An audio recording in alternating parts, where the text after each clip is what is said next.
Hello horse racing fans, and welcome back to the Kentucky Derby winners Iceberg.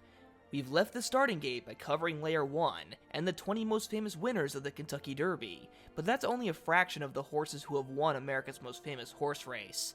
Now, we go just below the surface and into the clubhouse turn, introducing faces familiar to casual and hardened racegoers in Layer 2. And here's that cavalry charge by us for the first time. Maximum Security / Country House. Not every Kentucky Derby comes out smelling of roses. Sometimes, it gets sloppy. Maximum Security had gone from being bought in a claiming race for $16,000 to the Kentucky Derby favorite after a destructive win in the Florida Derby. Favorites had won 6 years in a row, and at the finish line, it was number 7, with Maximum Security first under the finish line. Until it wasn't. Maximum Security had drifted out rounding the far turn, impeding several horses and negatively affecting their placings. Despite being the best horse in the race, because he cost his opponents a better spot, he was disqualified and placed 17th for interference, sparking outrage so widespread, it reached the White House. The new winner was Country House, who was second initially and had only won once in 6 starts. He was always a bridesmaid, and the Derby was no different. It just so happened the horse in front of him was disqualified.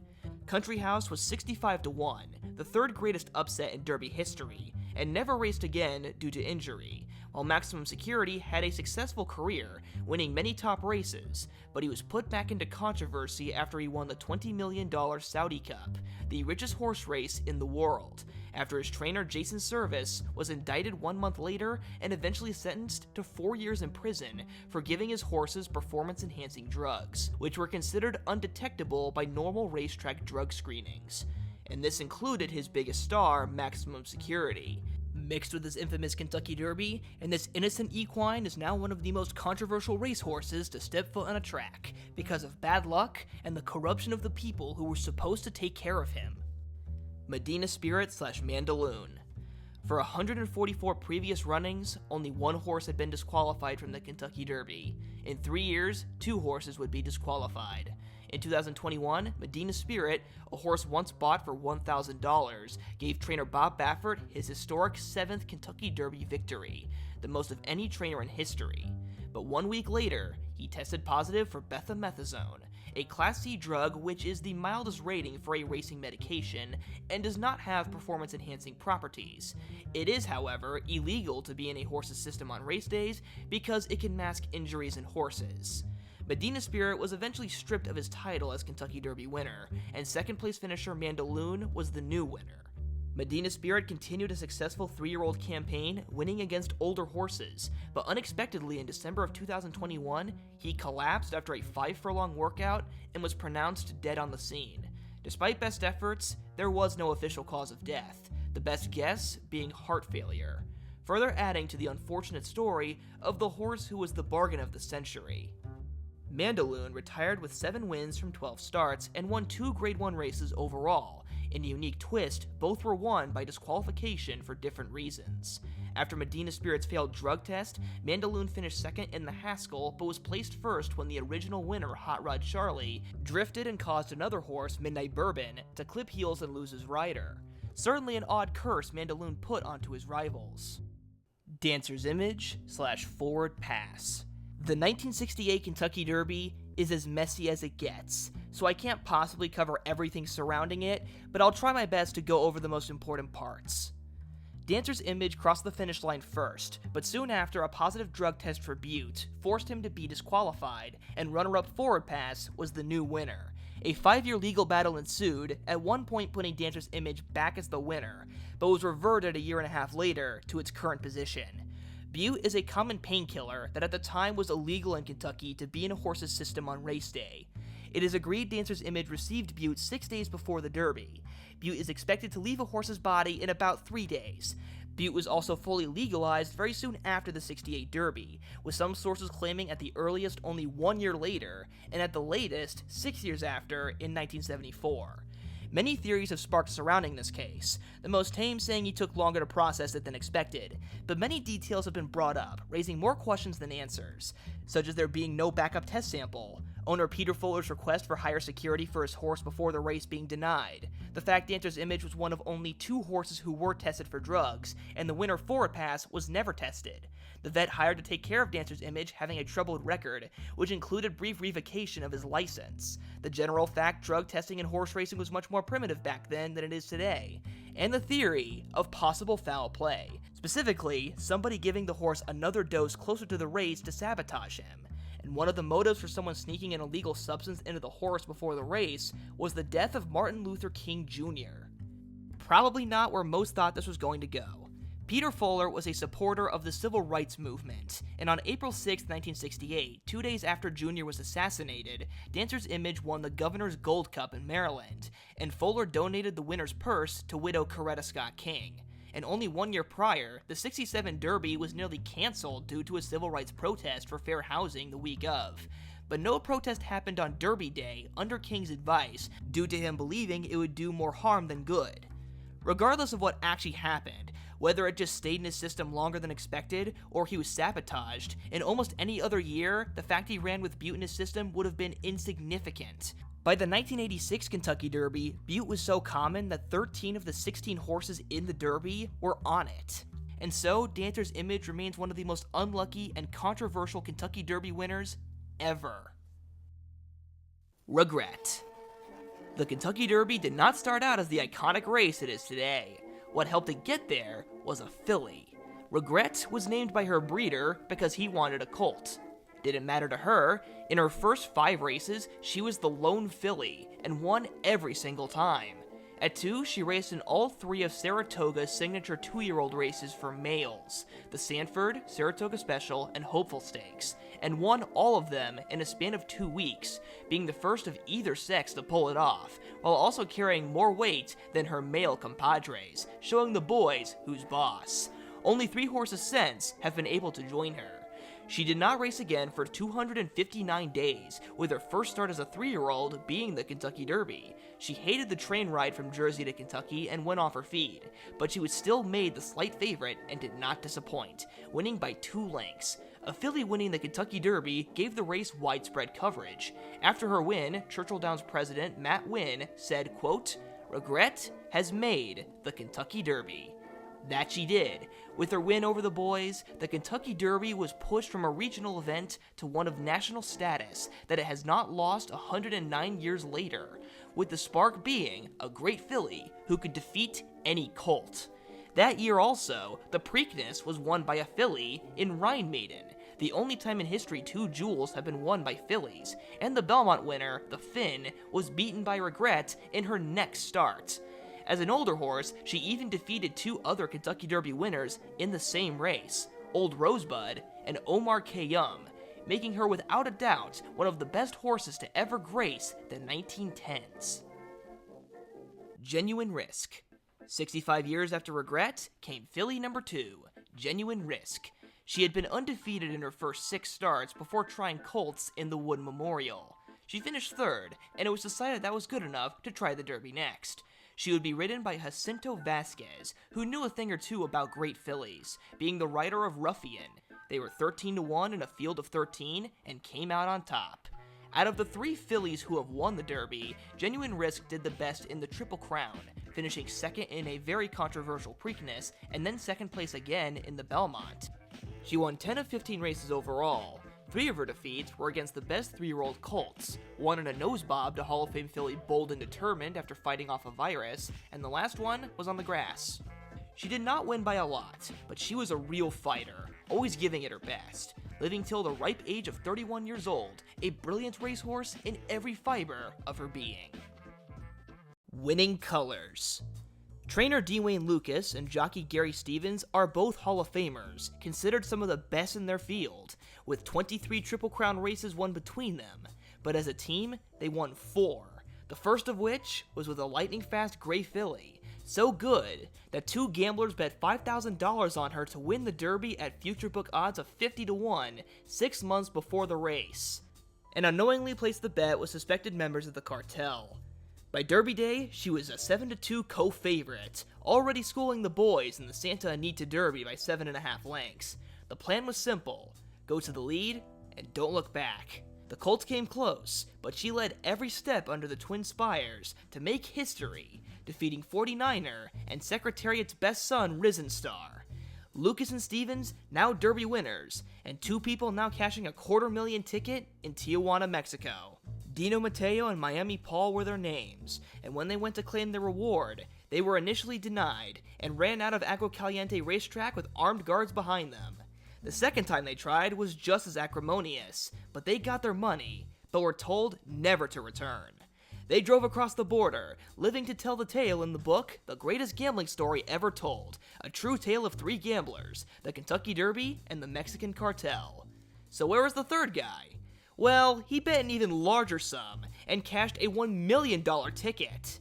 From Louisville to Tijuana, winning colors changed lives, catalyzing careers, helping pay mortgages, and hundreds of margaritas.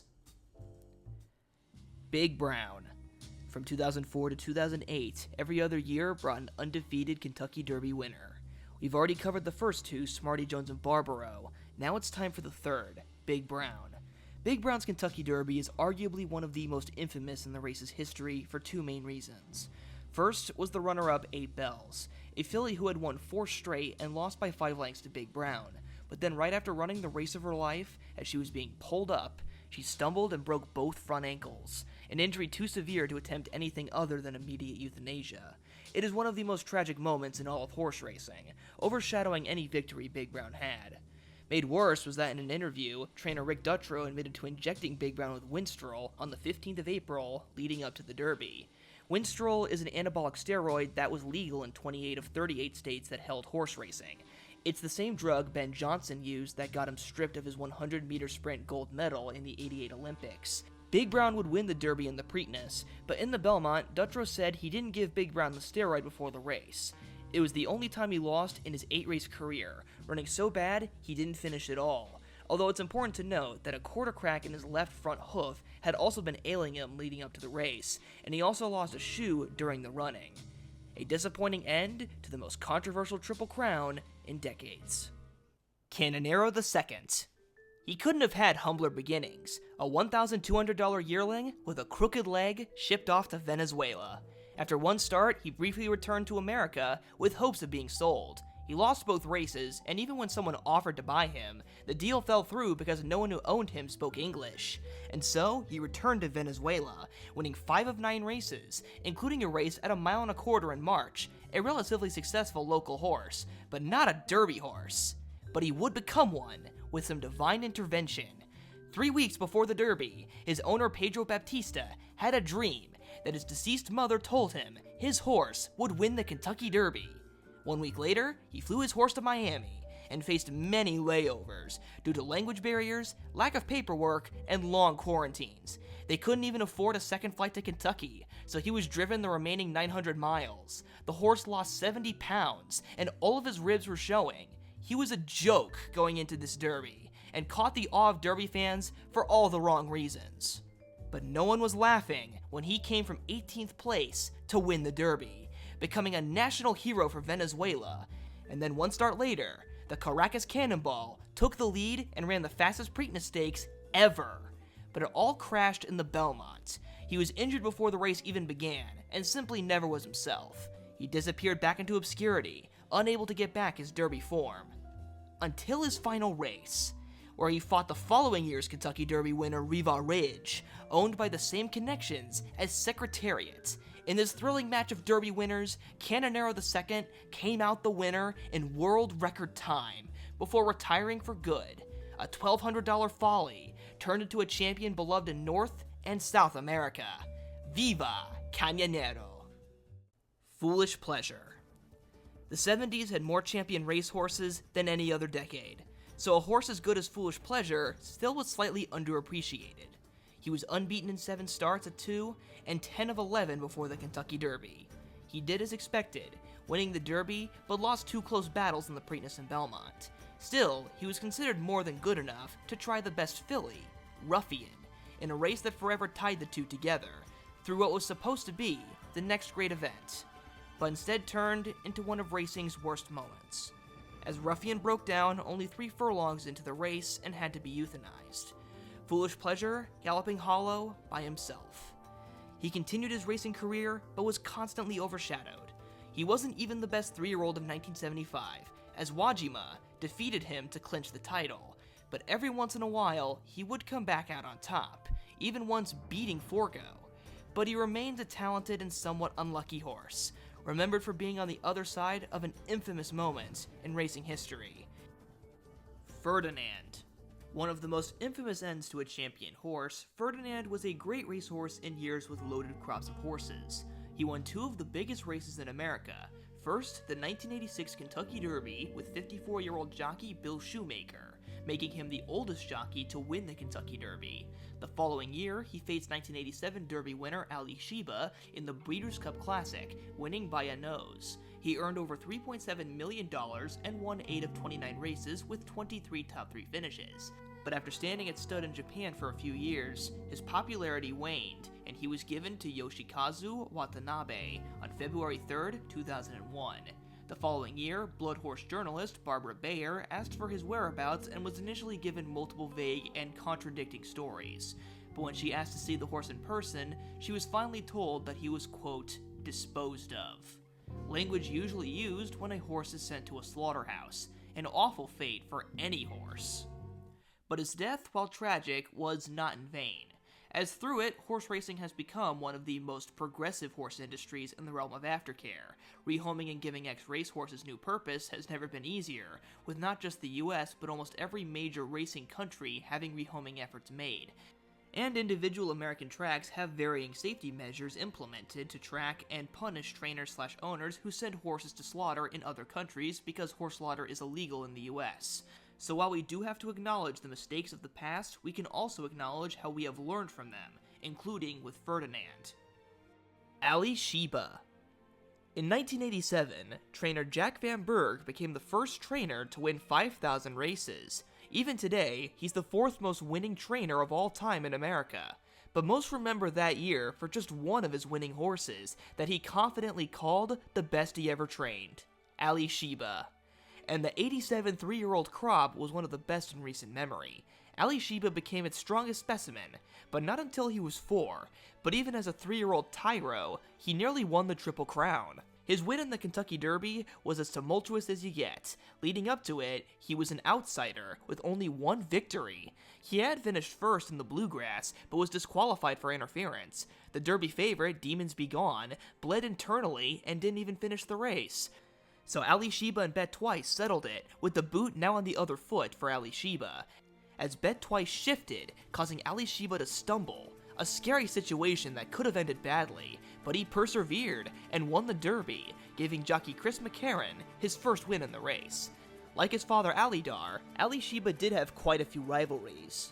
His biggest was Bet Twice. After beating him in the Derby and Preakness, Bet Twice spoiled his Triple Crown, and their battles only continued. He wasn't a very dominant 3-year-old, only winning the Super Derby after the Triple Crown, just 3 wins from 10 starts, featuring famous close defeats in the Haskell and the Breeders' Cup Classic to the aforementioned Ferdinand. But as a 4-year-old, he won 7 of 9 races, turning the tables on Bet Twice and Ferdinand, along with many other classic 80s horses. When all was said and done, he beat Bet Twice 5 of 9 matchups, and Ferdinand 3 of 4, in the most important races all over America, finishing his career perfectly with another 1.25 mile rendezvous at Churchill Downs, this time in the Breeders' Cup Classic in the mud, something he did not like, but he was just too good, and he went out a champion anyway. After a forgettable stud career that took him to Saudi Arabia, he spent his final years at the Kentucky Horse Park alongside the legendary Cigar, living to be 25 years old and never ceasing to be beloved. Sir Barton. Going into the 1919 Kentucky Derby, the favorite was a horse named Eternal, followed by Billy Kelly, and Kelly had a stablemate named Sir Barton, who had never won a race in 6 starts and had not raced since September of the previous year due to blood poisoning from a kick. He also was unmotivated, never trying unless he was challenged, and hated everything with a pulse except his groom Toots Thompson. He knew not to bite the hand that fed him.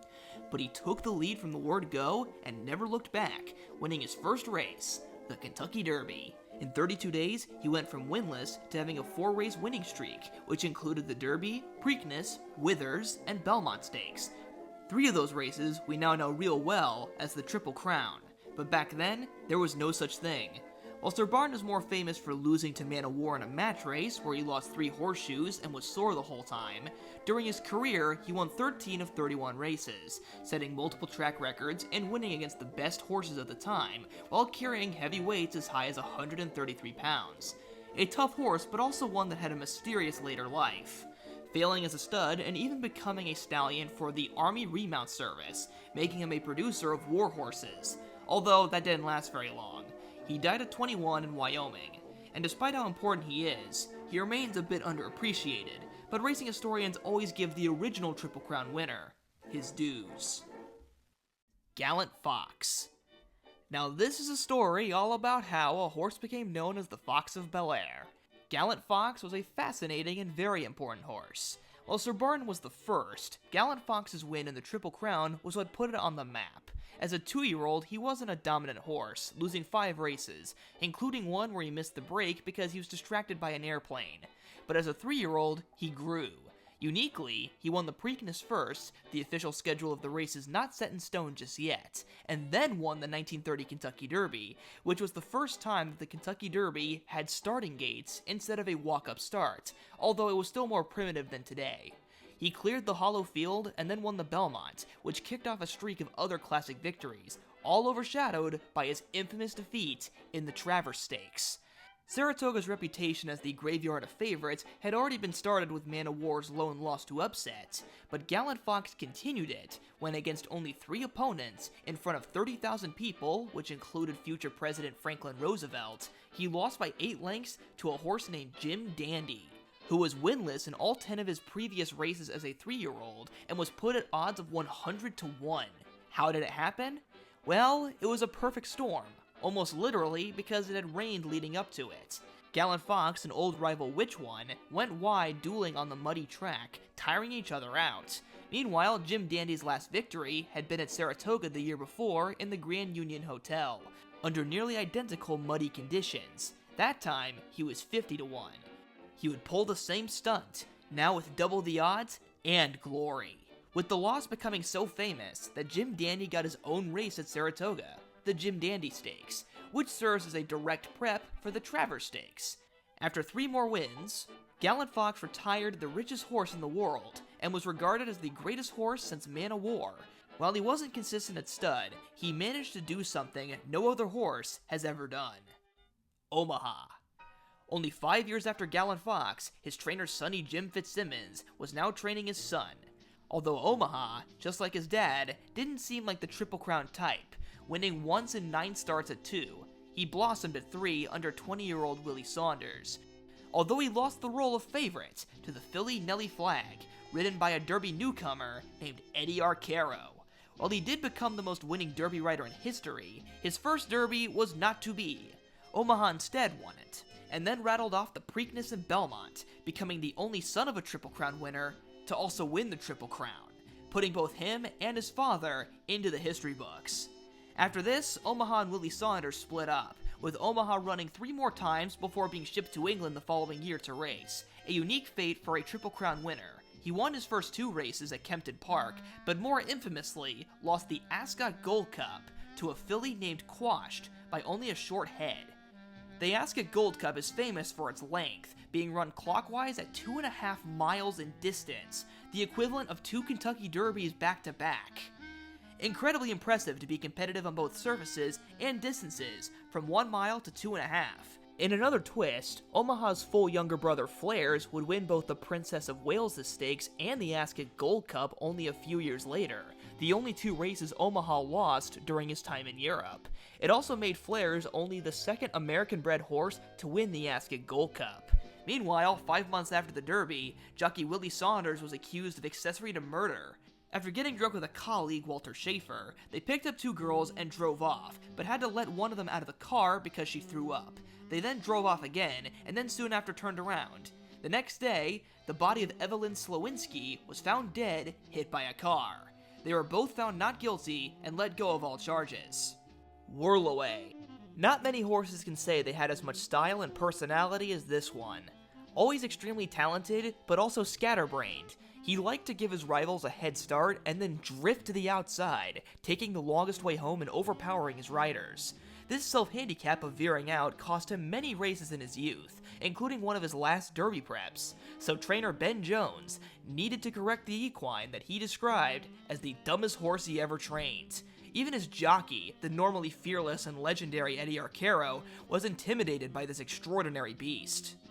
The most famous story of Ben Jones's dedication to Whirlaway was before the Kentucky Derby, when he cut off his left blinker cup so that he could only see the inside rail and not the outside. He then stopped his pony 10 feet from the rail. Eddie was forced to ride the ornery horse between the rail and Jones. In the back of his mind, he thought that both he and Jones were going to die. But miraculously, it worked, and Whirlaway ran through the 10-foot gap. The 1941 Kentucky Derby was important for a few reasons, one being that it was also the first Derby to use the modern mechanical starting gate, but it was also where Whirlaway got serious. He trailed early and ran by his opponents as if they were walking. All they could see was his gorgeous uncut flowing tail, as he won by 8 lengths, tied for the greatest winning margin in the Derby. In the Preakness, he walked out of the gate, and trailed so far back he couldn't even eat the dust of his opponents, and won by 5.5 lengths, and with no pace in the Belmont Stakes, he took the lead and won the Triple Crown. If that wasn't already amazing enough, he then won the Travers Stakes, creating a Grand Slam that no other Triple Crown winner has ever done.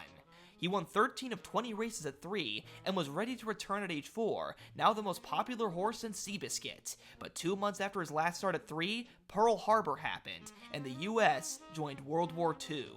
There was a real worry that horse racing could close due to the war, but they were able to stay open by sponsoring races that sold war bonds, and all revenue from the races on those days being sent to the war relief effort, with their biggest star during this time being Whirlaway, whose races brought up to 50,000 to the track. He ran 22 times with 12 wins, a true warhorse, becoming the first horse also to earn $500,000 on the track. The only major lasting hiccup that year was his rivalry to Alsap, which he lost 2-1 in thrilling stretch duels while carrying higher weights than his opponent, the most famous of these duels being their first, which was a match race separated by inches, a type of race that no Triple Crown winner has ever won. He was a true 1940s hero and one of my favorite racehorses, for his mix of pure talent, soundness, beauty, and personality. Count Fleet. Someday he's gonna be some fine racer. When that leggy brown colt wants to run, he can just about fly. That was said by stableboy Sam Ramson, but not many believed it. His connections tried and failed to sell the horse twice, but each time he had someone in his corner. First was Sam, second was his jockey, the great John Longden, a man with 2 unique graces with death. First, when he was 5, his family missed the boarding for the Titanic. And then when he first worked out Count Fleet, the horse refused to change lanes and was inches away from a head-on collision with 2 horses running the other way. Luckily, they just went between the 2 and nobody was hurt. This trouble stayed when he was 2. He won 10 times but also lost 5 races, which were all his own doing due to his high-strung personality and love for the ladies, once refusing to pass a filly in heat and letting another horse steal the race. That was the last time he would lose. The 1943 Kentucky Derby would be called the Streetcar Derby. Because of World War II, many resources were rationed, including gas, so the Derby was only attended by locals, and the main mode of transport was the streetcar. Even so, 65,000 saw Count Fleet win the Derby at odds of 2-5, the shortest odds seen in the Derby's history. The only reason they weren't any lower was because he was still nursing a bad cut he had received to his left hind foot in his previous start. But with the Derby easily won, everyone was scared off, beating only 3 horses in the Preakness and 2 in both the Withers and his final race, the Belmont, which he won by 25 lengths. You'd think no one could win the race by a bigger margin, but in fact, somebody did. Count Fleet actually was alive when Secretariat broke his record, passing away in December of '73, making him the oldest lived Derby winner of all time. 33 years, 8 months, and 9 days. What a life it was. Citation. The Big Reds, Man o' War and Secretariat, are usually touted as the greatest, but between them is Big Cy, who was equally spectacular, and in some ways, even better. He had everything they had, pure dominance over his opponent, and an infamous defeat by a rival with an iconic 2-syllable name. Man of War had Upset, Secretariat had Onion, and Citation had Saggy, a horse named after his owner, Stanley Sagner, and not because he was droopy. What was crazier was that in that race, it was the first time he and jockey Eddie Arcaro teamed up. The reason the iconic duo ever happened was because the original jockey, Al Snyder, went fishing in the Florida Keys and was swallowed by a storm, never to be seen again. Although they defeated Saggy days later, stablemate Coletown was actually the favorite and not Citation. Despite a huge lead, Arcaro caught him. He then took the Preakness, the Jersey Stakes, and then the Belmont Stakes to win the Triple Crown, making him the last of 4 Triple Crown winners to win a race between the Preakness and Belmont. With the Triple Crown in tow, he then proceeded to win everything around an oval, winning 19 of 20 races at age 3, from 6 furlongs to 2 miles. It took him literally running on a racetrack filled partially by concrete to sideline him for over a year and finally bring the horse down to earth. He won his returning race, making it 16 wins in a row, but he wasn't as dominant as he once was, winning 5 of his last 16 races, including losing a rivalry to a horse named Noor, who is owned by Charles Howard, the same owner of Seabiscuit, who also won the Santa Anita Handicap exactly 10 years after Seabiscuit had done it. But Citation was still good enough to make history, taking the Hollywood Gold Cup at age 6 to become the first horse ever to earn $1 million. Donerail. We've discussed many of the most famous Derby upsets already, but Donerail's was the greatest. By 1913, the Kentucky Derby was slowly getting bigger, with a new grandstand built that held the record crowd of 30,000, but the stables were still too small, and longshot Donerail got the short end of the stick, forced to be stabled at the nearby Douglas Park, and on Derby Day, had to walk the entire 3 miles to Churchill Downs before running the 1.25-mile race. The horse's biggest believer was his jockey Roscoe Goose, who had begged his trainer Thomas Hayes to let him ride the horse in the Derby even when he was told straight up to find a better horse. The final push was when Hayes' friend William Treacy paid the entry fee himself. He then placed a $65 bet on the horse based on his pedigree, as he was the only horse whose dam did not trace back to the English stud book, and were, quote, strictly American mares. After getting in his 3-mile walk and saddling his colt, Hayes told Goose to, quote, run for cornbread, or just try to get a piece of the purse. Goose instead waited behind the leaders, and at the top of the stretch, urged his mount as he wore down the favorite 10-point to win by half a length in track record time at odds of 91-1, the greatest upset in Kentucky Derby history. Treacy had gone from $65 to $4,500. That's about $140,000 in today's money, all because he bet on a horse so hopeless, even his own trainer thought he couldn't win. Boy, was he happy to be wrong that day. Exterminator. Nothing beats a hard-working horse, and Old Bones was as durable as you get. Originally bought as a working partner for that year's Derby favorite, Sunbreer, he outshined his partner, and when Sunbreer had to withdraw, he ran in his place instead, despite not running for 9.5 months. He came out the winner at 30-1. Impressive, yes, but that's not where this horse's legend comes from. For the next 6 years, Exterminator became a fan favorite, winning with weights as high as 138 pounds, from as short as 6 furlongs all the way to 2.25 miles. He was most happy running in longer races no dirt horse could handle today, winning as far north as Canada all the way down to Mexico. He did it all. Some even daringly proclaimed him to be just as good as Man of War. When all was said and done, he ran 99 times and won 50. 33 of them in stakes company, more than Man of War and Secretariat put together. There is a myth that Exterminator ran a 100th race. However, this was merely an exhibition against nobody and with no purse money. Still, 99 is the 4th most starts by any Derby winner, and his mark of 50 wins is the most of any Kentucky Derby winner, beating second place by exactly 10 wins. No Derby winner will ever be as tough as the one and only Exterminator. Unbridled. It only takes one horse to win the Derby. Trainer Carl Nafsker was a champion bull rider before he trained racehorses, and owner Francis Genter had owned horses for more than half a century, but at 92 years of age, she and Nafsker both had their first Derby horse in the 10-1 outsider Unbridled. a large 17-hand horse who had won 3 of 10 races, the highlight being the Florida Derby, guaranteeing his spot. But his great weakness was that he only had one big run, and if it was stopped, it was hard to get him running again. But in the Derby, he was uninterrupted, passing horses left and right. Because of Mrs. Genter's advanced age, she couldn't see the race super well, so Carl called the race for her, a moment that has since been immortalized in Derby lore and speaks for itself. He's on the lead, Miss Genter! He's on the lead! He's gonna win! He's gonna win! He's gonna win! He's gonna win! He's the winner! He's the winner, Miss Genter! He's the winner! He's the winner! He's the winner! He's the winner! He's the winner, Miss Genter!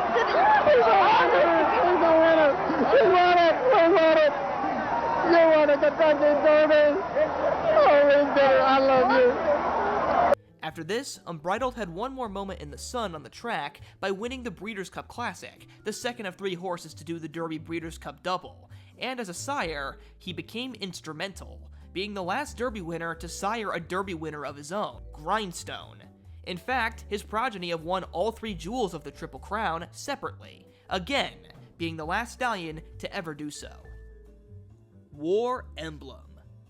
13 years before jockey Victor Espinoza and trainer Bob Baffert teamed up to win the Triple Crown on American Pharoah, they had tried with a black horse nicknamed Hannibal Lecter, due to his tendency to bite people. War Emblem's personality was always hard to deal with, not very social and fueled by an unruly flame that burned inside of him. Certainly a talented horse, but very boom or bust. He snuck into the Derby last minute with a big win in the Illinois Derby that impressed Baffert so much, he bought the horse for $900,000 to train. His front-running style then carried him to win the Derby and the Preakness, but the Belmont Stakes and the Triple Crown ended right out of the gate when he stumbled horribly. He would finish 8th, while 70-1 shot Sarava sparked the greatest upset in Belmont history. War Emblem would have one more good race in the Haskell Invitational, but then learned that he didn't need to try anymore. This also was a theme in the breeding shed. He produced great horses, 80% of his progeny were winners, but once again his personality reared its ugly head. He just wasn't interested in breeding, only siring 119 horses over the span of a decade. The best stallions sire that many foals in just 1 year. They tried everything. Testosterone, giving him his own paddock surrounded only by mares away from other stallions, using the few mares he showed interest in to trick him into breeding the mares that they wanted. They just couldn't get him to do his job consistently. Eventually, he would return to the States after his failed stud career in Japan, living out his final years at Old Friends, passing away at age 21. I'll Have Another. One of the most adorable Derby names in my opinion. When owner J. Paul Redham's wife, Zila, asked if he wanted more of her fresh-baked cookies, he'd say, "I'll have another."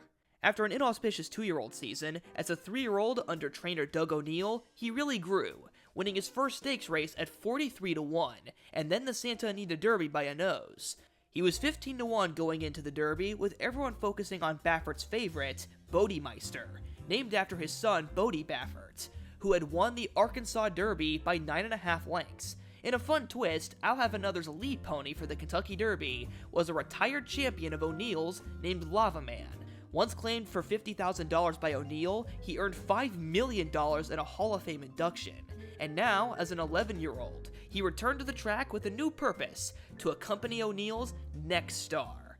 In the stretch, it looked like Bodemeister would run away, but I'll Have Another caught him, and 2 weeks later, Lava Man would pony I'll Have Another to the Preakness Stakes, and they would do the same dance, I'll Have Another running down Bodemeister to claim the second jewel of the Triple Crown. But unfortunately, his Triple Crown chances and his opportunity to run in the Belmont Stakes ended the Friday before, when he developed tendinitis during training. Far from fatal, but his connections did right by him and scratched him from the Belmont Stakes, and then he was retired to stud, but was not successful, being pensioned at age 14. He will now live out the rest of his days at Old Friends, loved by all and reunited with his old equine partner, Lava Man. Apollo. Going into the 1882 Kentucky Derby, Runnymede was the heavy 4-5 favorite. He acquired the role by being the best 2-year-old of yesteryear, but the horse that would defeat him never raced at 2. Apollo had been injured the year before after working 1 mile, and didn't make his first start until 5 weeks before the Kentucky Derby. He would then quickly rally from losing a claiming race to a stakes winner, with the highlight being the 1.5-mile Cottrell Stakes that April, impossible for a 3-year-old to do today. The Kentucky Derby was also 1.5 miles back then, and Apollo's rider, the African-American Babe Hurd, was 2 weeks shy of his Sweet 16. But first, he had to win the Derby. Also in the race was a horse with no name. Imagine if he had won. Back to the race itself, Runnymede looked like a winner in the stretch, but tired late, and Apollo, with his energy conserved, passed him to etch his name into history, the first horse to win the Kentucky Derby without starting as a 2-year-old. Despite only 2 full years of racing, Apollo raced 55 times. He ran 21 times at 3 with 10 wins, and then won 14 of 30 races at 4, including winning 9 in a row in just 40 days. But he had to retire early at 5 due to this brutal schedule. He was a riding horse for a few years after, but then tragically died young of tetanus. A brief life, but with one important win that cemented his legacy as a hex put onto future generations. Any Derby horse who doesn't race at 2 is given the curse of Apollo. Many have come close, but none were able to win until 2018, 136 years later, when Justify broke the curse and then won the Triple Crown. Then in 2023, Mage also replicated Apollo's win. Even so, the curse remains strong and will continue to haunt Derby horses hereafter. Aristides. To conclude our second layer, we're going to go all the way back to the beginning. The very first Kentucky Derby. Run in the same place, but everything else was quite different. Churchill Downs was simply called the Louisville Jockey Club. The Derby was run on the 3rd Monday in May, the distance 1.5 miles. There were no roses, mint juleps, or the singing of My Old Kentucky Home. The race began as the brainchild of Meriwether Lewis Clark Jr., the grandson of William Clark, from the Lewis and Clark expedition. He wanted to replicate the at the time most famous Derby, the English Epsom Derby, but on American soil. And in his attempt to recreate its prestige, he succeeded. Even in year 1, on opening day of his new facility, the Kentucky Derby attracted 10,000 fans and the best 3-year-olds in America. It was the new hot racing event to outdo all that came before. Another major part of these early derbies that's been getting more recognition in the last decade was the importance of African Americans. Before the Civil War, slaves were the best horsemen. Now, not even 10 years removed from Juneteenth, former slaves were still easily the best. 13 of the first 15 jockeys in the inaugural Derby were African American, including the winning rider on Aristides, Oliver Lewis, a sadly almost forgotten figure with a limited history outside of being the first jockey to win the Kentucky Derby. 15 of the first 28 jockeys who won the Derby were also black, including the first 6 in a row, which we will focus on more as we continue through the Iceberg. But sadly, racial discriminations like Jim Crow reached their peak by the start of the 20th century, and forced blacks out of the industry or out of the country if they wanted to continue their careers. Aristides' trainer was Ansel Williamson, who already had 2 decades worth of champion horses under his belt, including the first ever Kentucky Derby favorite Chesapeake, who overshadowed Aristides. In fact, Aristides was meant to be a pace setter so that Chesapeake had something to close into. But instead, Aristides stole the race on the front end to win by 2 lengths in a then record time of 2 minutes, 37 3/4 seconds. Aristides would also run in the Belmont Stakes, but could only get second to Calvin, another Ansel Williamson trained horse. Along with winning the Derby, Aristides was a solid stayer, running 2 1/8 miles as a 4-year-old in world record time, and defeated 2 future Hall of Fame horses, Tom Ochiltree and Ten Broek. A slight underdog who faced the best of his day and held his own, starting a legacy of great horses, jockeys, and trainers who would win the first Saturday in May. And that concludes Layer 2 of our Kentucky Derby Iceberg.